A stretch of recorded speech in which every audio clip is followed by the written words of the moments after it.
Саламатсыздарбы, бул кеч эмес программасы. Бул жолу биз электр энергиясын үнөмдөө жана алдагы көз-кыш мезгилине карата даярдыктар тууралуу баарлашабыз. Студиянын бүгүнкү меймандары Север Электр ачык акционердик коомунун электр энергиясын сатуу башкармалыгынын башчысы Мухтар Бегалиев жана Кыргызстан улуттук электр тармагы ачык акционердик коомунун өндүрүштүк техникалык бөлүмүнүн башчысы Кубанычбек Исмаилов. Мухтар Искулбекович, Кубанычбек Байсейитович, студияга кош келиңиздер. Саламатсыздарбы. Электр энергиясын керектөө жылдан жылга өсүп жатканы байма-бай айтылууда. Деги эле ушул керектөөнүн, электр энергиясын пайдалануучулардын санынын өсүп жатышы эмнеден улам болуп жатат? Электр энергияга болгон талаптын же болбосо суроо талаптын өсүп жатышын биз энергетиктер бул табигый өсүү деп эсептейбиз. Себеп дегенде жылдан жылга, өткөн жылдарга салыштырмалуу жыл сайын бир кыйла өсүп жатат да электр энергияга болгон суроо талап. Мисалга алып кетсек, мисалы Север Электр ачык акционердик коомунун карамагында Борборус Бишкек шаары, Чүй областы жана Талас областы карайт. Мисалы жалпы 2020 жыл менен 2021 жылга салыштырмалуу электр энергияга болгон суроо талап 162 миллион киловатт саат электр энергия көп сарпталып атат да өткөн жылдарга салыштырмалуу. Ал эми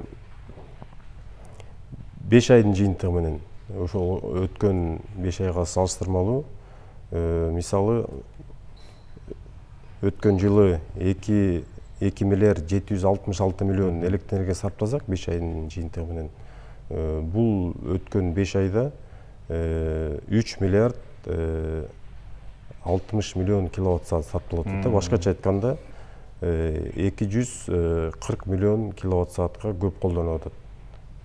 Сарпталынып атат да. Андан тышкары жалпы компаниянын тейлөөсүндө 589.180 кардар бар да.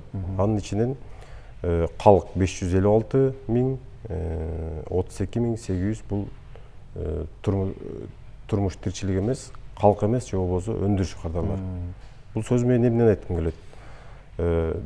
Өткөн бир жылдын ичинде компаниянын кардарларынын саны 5900 өсүп атат. Бир жылдын ичинде 2 облус, бир шаардын баарын кошкондо 5900 кардар кошулуп атат. Тактап айтып кетсек, 5100 бул калк кардарлар. Өзүңүздөр билгендей, шаарыбыздын тегерек четинде жаңы конуштар өсүп атат жылдан жылга, айдан айга. Же болбосо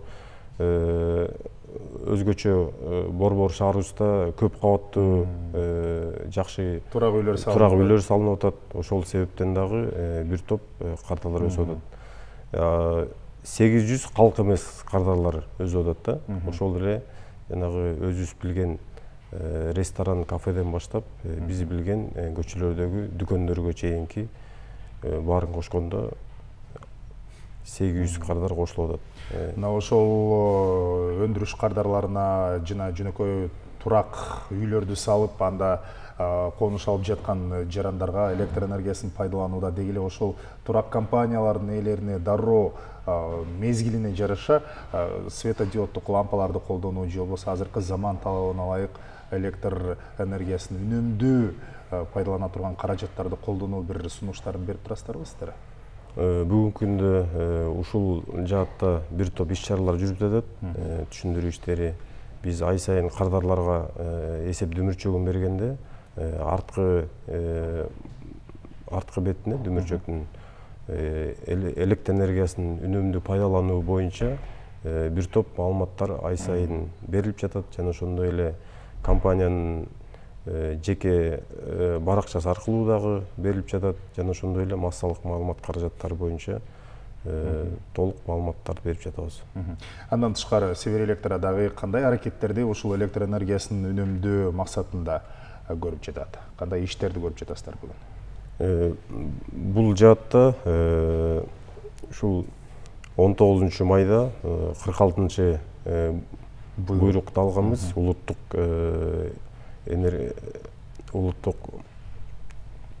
электр Энерго холдинг тарабынан буйрукту алганбыз. Ал буйрукта суу ресурстарын топтоо жана электр энергиясынын керектөөнүн белгиленген чектерин сактоо боюнча буйрук келген. Жана ошондой эле ошол буйруктун негизинде биздин компаниянын ичинде 487 буйрук чыккан 24 майда. Ошол буйруктун негизинде бүгүнкү күндө иш-чаралар жүрүп жатат. Ал буйрукта 2021 жылдын 1-июнуна чейин биз жалпы кардарларды техникалык шарттарын жана электр жылытууга электр жылыткычтарын колдонгон кардарларды тактап тизмесин түзүп чыгышыбыз керек болчу. Бул боюнча иш-чаралар аткарылды. Ал эми экинчиден бардык эритүүчү цехтердин бул электр энергиясын өтө көп колдонгон ишканалардын бири болуп саналат. Бүгүнкү күнгө тизмелерин тактап чыктык. Жана ошондой эле бул буйрукта ушул эритүүчү цехтер үчүн 1-октябрдан 1-апрелге чейин иштөөсүнө өчүрүлүшү жөнүндө жазылган. Башкача айтканда, ушул эритүүчү цехтер 1-октябрдан 1-апрелге чейин иштөөсүнө тыюу салынышы керек. Биз албетте өз убагында өчүрүп көзөмөлгө алабыз. Ал эми 1-октябрга чейин башкача айтканда ушу жылытуу мезгили башталганга чейин биз бардык кардарлардын жылуулук электр энергиясы менен жылытуу системаларын өчүрүп пломбалап чыгышыбыз керек. Ушундай бизге бүгүнкү күндө талаптар коюлду. Бул талап жана турак үйлөр бар эмеспи, электр энергиясы менен жылытыла турган көп кабаттуу үйлөргө жана социалдык объектилерге тиешеси жок. Калган бардык биздин кардарларга тиешелүү. Түшүнүктүү. Кыргызстандын улуттук электр тармагы ачык акционердик коомунун өндүрүштүк техникалык бөлүмүнүн башчысы дагы бүгүн студияда мейманда. Кубанычбек Байсейитович, деги эле электр энергиясындагы тартыштык жараларын энергетиктер канча убакыттан бери айтып келишет, коңгуроо кагып келишет. Мына азыр биз жалпы жарандарды энергияны үнөмдөөгө чакырып атабыз. Албетте, мунун биринчи себеби керектөөчүлөрдүн өсүшүнө жараша деп атабыз. Бул эми мыйзам ченемдүү көрүнүш. Анткени демографиялык абалыбыз азыр өсүү жолунда, Кыргызстандын калкы өсүп баратат. Бул бир чети сүйүндүрсө, ошол эле маалда мына электр энергиясынын керектөөсү өсүп жатат. Демек, электр энергиясынын тартыштыгынын дагы кандай себептери болуп атат? Бир гана сарамжалдуу пайдаланбагандан тартыштык болуп жатабы, же башка дагы негиздер барбы буга? Коллегам айтып кеткендей, азыр керектөөчүлөрдүн саны көбөйүп атпайбы? Азыр эми жалпы жөнүнөн электр энергиясыз жашоо жок. Мисалы үчүн азыркы ысыкта баардыгы кондиционер менен колдонот. Кыштын күнү болсо электр энергия менен үйлөрдү жылытат. Анан кардарлардын саны өскөн сайын анын бардыгы чогулуп, бөлүштүрүүчү компаниялардын тармактарынан бизге келип, биздин улуттук электр тармакка ошол жүктөн баары өсөт да. Биздин подстанциялар, көмүк чордондор жана аба чубалууларга жүктөм өсөт. Ошондуктан биз ушу жалпы Кыргыз Республикасынын электр энергия менен пайдаланган жарандарына ушундай түшүндүрмө иштерди да жүргүзүп жүрөбүз. Азыр суунун деңгээли өтө төмөн, ал жөнүндө айтылып эле келатат. Анан азыркы чаралар, кандай чаралар көрүлүп жатат? Коңшу энергия системалардан, Өзбекстан, Казакстандан биздин энергетика министрлиги тарабынан келишимдер түзүлгөн. 1 миллиард 600 миллион киловатт саат электр энергия алынат. Анан ал болсо бөлүнүп 3 жылдын ичинде кайта кайтарылып берилет. Бул биринчи кадам. Экинчи кадам болсо бул Бишкек жылуулук электр борборунда кубаттуулукту көтөрүү. күз кыш мезгилинде анын кубаттуулугун көтөрүп бул электр энергияны иштеп чыкканга дагы бир чоң кадам болот да. Үнөмдөө боюнча айтсак биздин компаниябыздын ичинде дагы үнөмдөө мындай иш чаралар көрүлүп жатат. Мисалы үчүн жайдын күнү жана 2ден трансформатор турган подстанциялар көмөк чордондордо бирөөсүн өчүрүп, жана сиз айтып кеткен светодиод лампаларга өткөргөнбүз бардыгын. Ошондой иш чаралар көрүлүп атат. Ошол эле маалда күз кыш мезгилине азыр мына жай мезгилинен баштап, деги эле жаздан баштап даярдык көрүү өтө маанилүү да. Кубаттуу көмөк чордондорду орнотуу, эскилиги жеткендерди жаңысына алмаштыруу иштери азыр кандай жүрүп жатат? Биз энергетиктер кыш бүткөндө эле кайта кийинки кышка даярдык көрөбүз. Көмөк чордон аба чабууларда оңдоо иштерди март айында түштүктөгү ишканаларыбыз баштаган. Азыр толук кандуу бардык биздин ишканалар иштеп жатат. Бул биздин региондордо, областтарда жайгашкан ишканалар. Бүгүнкү күндө мисал келтирсем 177 километр аба чабуулар капиталдык оңдоодон өттү. 40 көмөк чордондун жабдуулары дагы капиталдык оңдоодон өтүп, андан тышкары учурда оңдоолор да жүргүзүлүп атат. Анан кышка даярдык жабдуулар, аба чабуулар эле эмес, анын ичинде биздин баягы курулмалар, имараттарды жылуулап, автотранспортты ошо кышка даярдап, жана башка көп иш чараларды иштеп чыкканбыз. Ошонун бардыгын 1 октябрга чейин аяктайбыз буюрса. Ошол эле маалда электр энергиясына болгон тарифтин жогорулашы же болбосо тариф саясаты дагы азыр коомдук талкууда. Ушул багыт боюнча сиздер эми баягы энергетиктер катары, бул тармактын өкүлдөрү катары кандай пикир айта аласыздар? Биз абалды жөнгө сала алабызбы? Жана ушул энергетикадагы тартыштыкты, кыйынчылыкты ушул тарифти көтөрүү менен бир аз да болсо чыгып кетүүгө, жеңип кетүүгө мүмкүнчүлүк барбы? Телегөрүүчүлөргө кандай түшүндүрмө бере алабыз? Ошол жогорулаган баа менен биз эмнени толтура алабыз? Жалпы сурообуз атайын, эми экөөңүз тең баягы албетте бул тарифти аныктай турчу экономика министрлиги, ошол эле маалда азыр коомдук талкууда так жооп жок. Бирок ошентсе дагы баягы адис катары пикириңиздер кандай? Тариф боюнча өзүңүздөр барыңыздарга белгилүү, бүгүнкү күндө тариф саясаты көтөрүлүп, коомдук талкууда бүгүнкү күндө талкууланууда, ар кандай өзгөрүүлөр болуп жатат. Анан эми тарифтин көтөрүлүшү биз баягы энергетик катары ушу энергия системасындагы көйгөйлөрдү баягы жеринен билген адистер катары айтып кетет элем. Бул бүгүнкү күндө буга чейин дагы айтып келебиз. Биздин системадагы жалпы эле кыргыз энергия системасындагы жабдуулардын эскилиги да. Анан эми баягы ал жабдууларды жаңыртуу, оңдоп түзөө иштери, реконструкция иштерин жүргүзүш баары эле келип акыр аягы каражат маселесин такалат эмеспи? Анан кийин каражат маселеси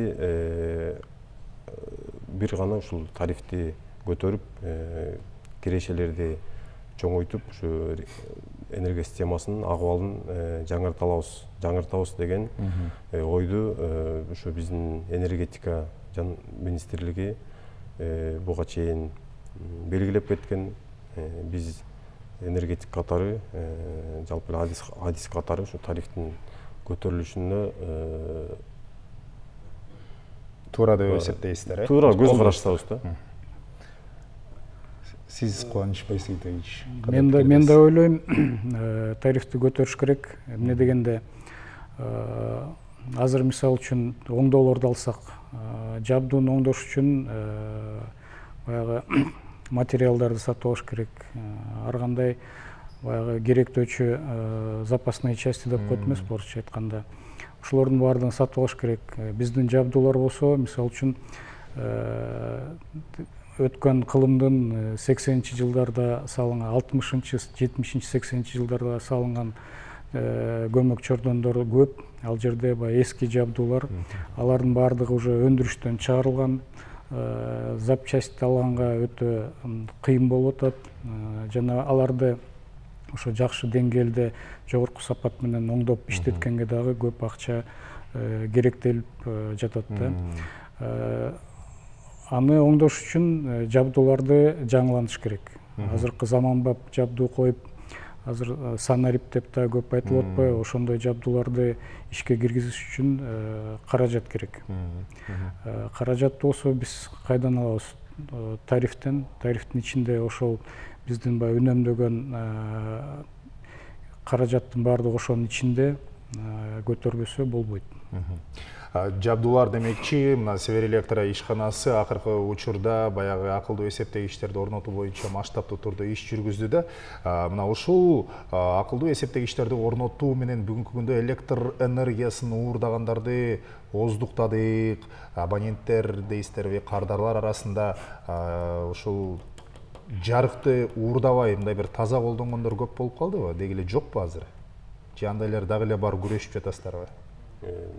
Жалпы маалымат берип кетейин. Негизи бүгүнкү күндө ушу компаниянын биздин компанияга карамагында кардарлардын 207.800 акылдуу эсептегич койдук да. Бул долбоор 2011-жылы башталган. Ушул 10 жылдын ичинде.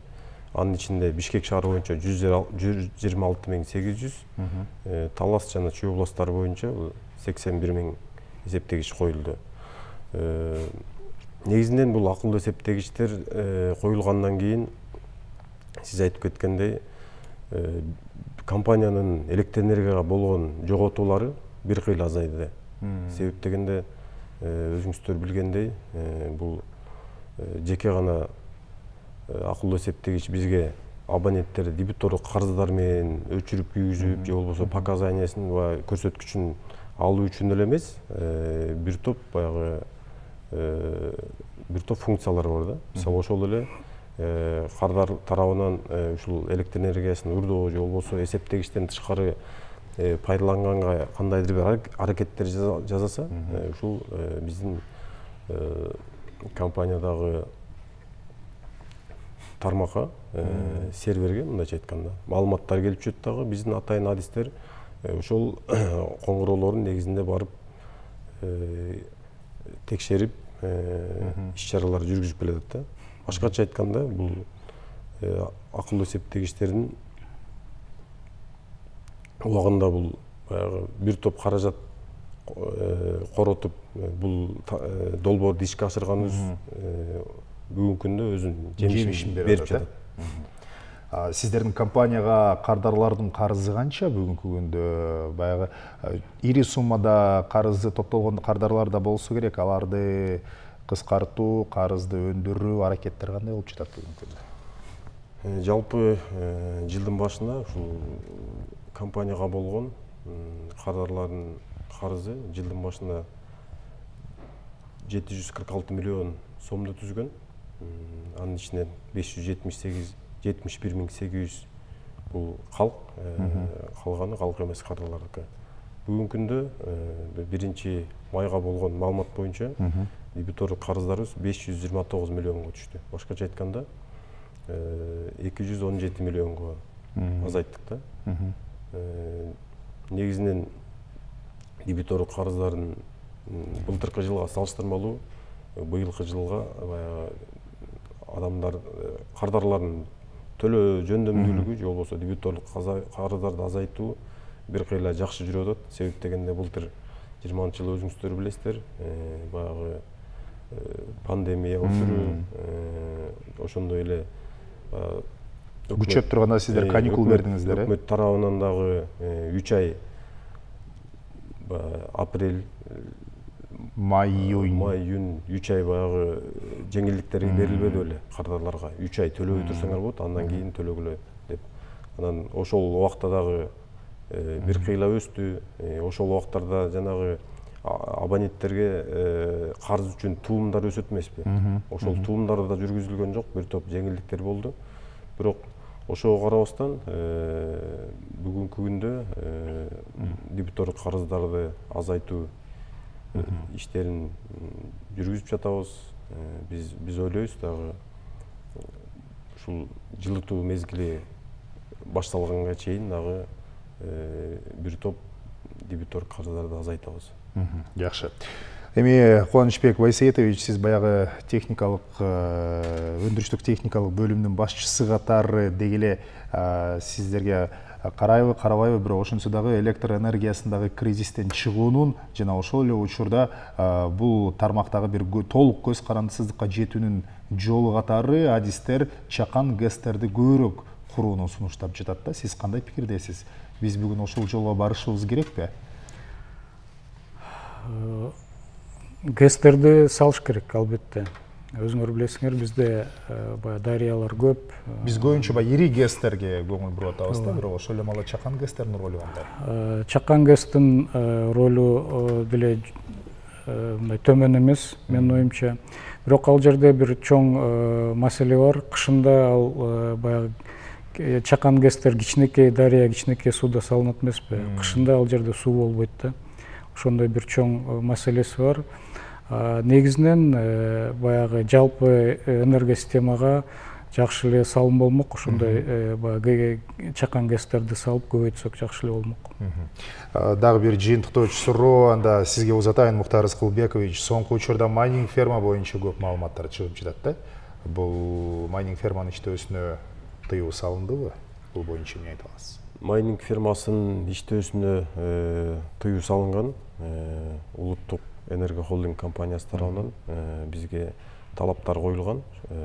Ушул эгерде биздин кардарлар жашыруун болобу, ачык болобу майнинг фермаларын колдонгон болсо, биз сөзсүз түрдө өчүрүп, тиешелүү актыларды толтуруп, укук коргоо органдарына беришибиз керек. Бүгүнкү күндө бул боюнча толук кандуу иштер жүрүп жатат. Буга чейин бир топ майнинг фирмаларын иштеткен кардарлар дагы табылды. Ушу биздин кардарлардын арасында Бишкек шаарынан бир нече майнинг фирмалары, Кант шаарынан, Беловодск айылынан деген сыяктуу бир топ майнинг фирмалар табылган. Аларды ыкчам иш-чаралар жүргүзүп, укук коргоо органдарына өтүп, тергөө иштери жүрүп жатат. Бүгүнкү күндө дагы бул жаатта иштер уланууда. Сиздерге рахмат, студияга келип маек куруп бергениңиздерге, ишиңиздерге ийгилик каалайбыз. Урматтуу телекөрүүчү, электр энергиясын керектөө эмнеден улам өсүп жатат? Жарыктуу үнөмдөө боюнча кандай иш-чаралар көрүлүүдө? Алдыдагы күз-кыш мезгилине даярдыктар, тариф саясаты жана башка маселелерди Северэлектр ачык акционердик коомунун электр энергиясын сатуу башкармалыгынын башчысы Мухтар Бегалиев жана Кыргызстан улуттук электр тармагы ачык акционердик коомунун өндүрүштүк техникалык бөлүмүнүн башчысы Кубанычбек Исмаилов менен маек жүргүздүк. Саламатта калыңыздар.